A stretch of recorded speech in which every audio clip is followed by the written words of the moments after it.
शांताकारं भुजंगशयनं पद्मनाभं सुरेशं विश्वाधारं गगनसदृशं मेघवर्णं शुभांगं लक्ष्मीकान्तं कमलनयनं योगिभिर्ध्यानगम्यं वंदे विष्णु भवभयहरं सर्वलोकैकनाथं। मंगलम भगवान विष्णु मंगलम गरुड़ध्वज मंगलम पुंडरीकाक्ष मंगलाय तनोहरि। ओम नमो भगवते वासुदेवाय। आज का दिन आप सभी के लिए मंगलमय हो। आज मैं अगन मास कथा का 27वां अध्याय सुनाने वाला हूँ। तो आइए सुनते हैं अगन मास की कथा का 27वां अध्याय।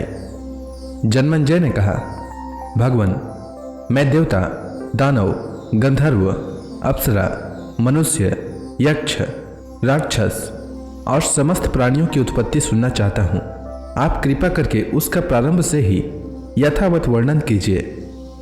वैशंपायन जी ने कहा, अच्छा, मैं स्वयं प्रकाश भगवान को प्रणाम करके देवता आदि की उत्पत्ति और नाश की कथा कहता हूँ।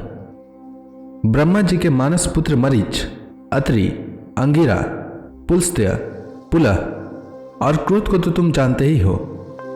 मरीच के पुत्र कश्यप थे और कश्यप से ही यह सारी प्रजा उत्पन्न हुई है।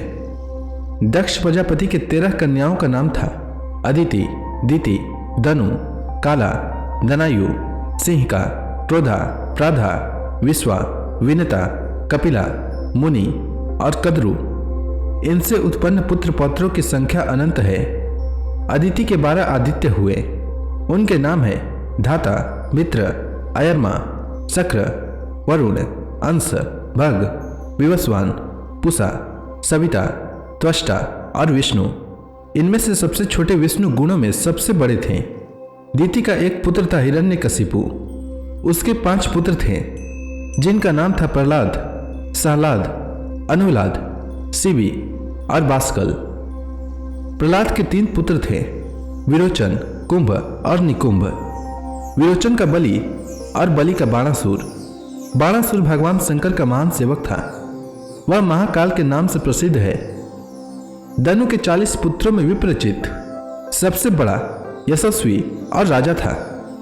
दानवों की संख्या असंख्य है। सिंहिका से राहु हुआ जो सूर्य और चंद्रमा को ग्रसता है। क्रोधा से सुचंद्र, चंद्रहंता और चंद्र प्रमर्दन आदि पुत्र पौत्र हुए। क्रोधवश नाम का एक गण भी हुआ था। दनायु से 4 पुत्र हुए, विक्षर, बल, वीर और वित्रासुर। काला से विनाशन, क्रोध, क्रोधहंता, क्रोध शत्रु और कालकय नाम से प्रसिद्ध असुर हुए। भृगु ऋषि से असुरों के पुरोहित शुक्राचार्य का जन्म हुआ। यह असुर और सूर्यवंश की उत्पत्ति पुराणों के अनुसार है। इनके पुत्र पौत्रों की गणना संभव नहीं है।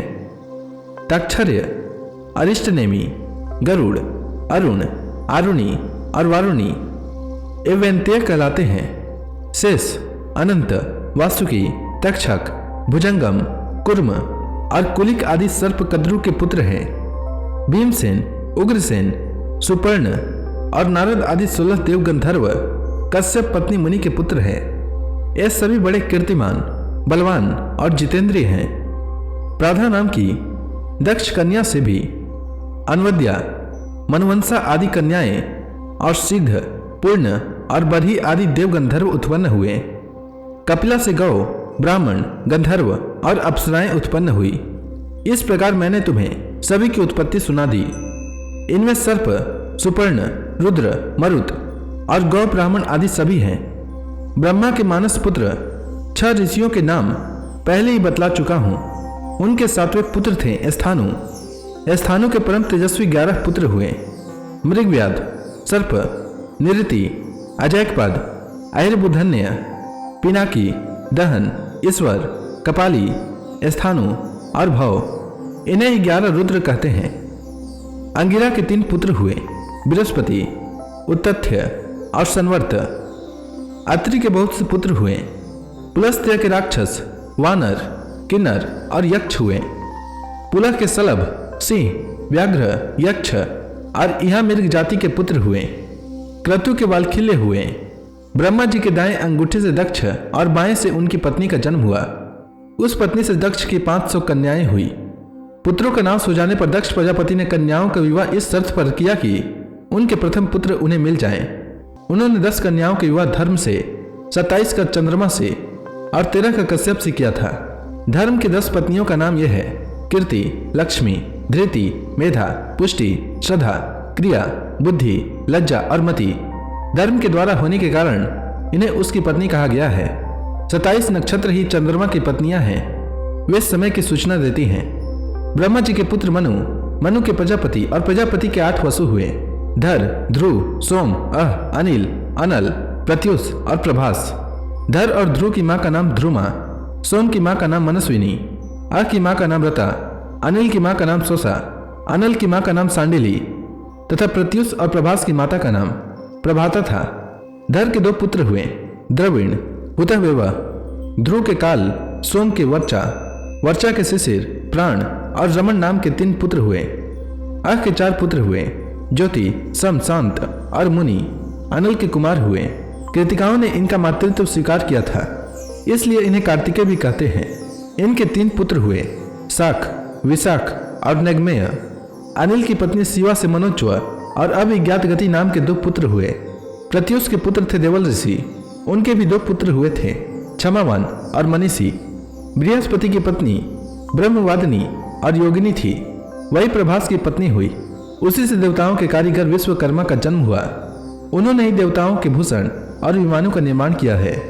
मनुष्य भी उन्हीं की कारीगरी के आधार पर अपनी जीविका करते हैं। भगवान धर्म ब्रह्मा जी के दाहिने स्तंभ से मनुष्य रूप में प्रकट हुए थे। उनके 3 पुत्र हैं: सम, काम और हर्ष। उनकी पत्नियों का क्रमशः नाम था प्राप्ति, रति और नंदा। सूर्य की पत्नी बड़वा से अश्विनी कुमारों का जन्म हुआ। अदिति के 12 पुत्रों की गणना की जा चुकी है। इस प्रकार 12 आदित्य, 8 वसु, 11 रुद्र, प्रजापति और वष्टकार एवं मुख्य 33 देवता होते हैं। इनके गण भी हैं, जैसे रुद्रगण, साध्यगण, मरुदगण, वसुगण, भार्गवगण और विश्व देवगण। गरुड़, अरुण और बृहस्पति की गणना आदित्यों में ही की जाती है। अश्विनी कुमार, औषधि और पशु आदि की गिनती गोया गण में है। इन देवगणों का कीर्तन करने से सारे पाप छूट जाते हैं। महर्षि भृगु ब्रह्मा के हृदय से प्रकट हुए थे। भृगु के शुक्राचार्य के अतिरिक्त चैवन नामक पुत्र हुए। ये अपनी माता की रक्षा के लिए गर्भ से निकल आए थे। उनकी पत्नी का नाम था अरुणी। उनकी जांग से औरों का जन्म हुआ। औरों के ऋचिक और ऋचिक के जमदग्नि हुए। जमदग्नि के 4 पुत्रों में परशुराम जी सबसे छोटे थे, परंतु गुणों में सबसे बड़े। वे शास्त्र कुशल तो थे ही, शस्त्र कुशल भी थे। उन्होंने ही क्षत्रिय कुल का नाश किया था। ब्रह्मा के 2 पुत्र और भी थे, धाता और विधाता। वे मनु के साथ रहते हैं। कमलों में निवास करने वाली लक्ष्मी उन्हीं की बहन है। शुक्र की पुत्री देवी वरुण की पत्नी है। उसके पुत्र का नाम हुआ बल और पुत्री का सुरा। जब प्रजा अन्न के लोभ से एक दूसरे का हक खाने लगी, तब उस सुरा से ही अधर्म की उत्पत्ति हुई, जो समस्त प्राणियों का नाश कर देता है। अधर्म की पत्नी का नाम था निरति। उसके 3 बड़े भयंकर पुत्र थे, भय, महाभय और मृत्यु।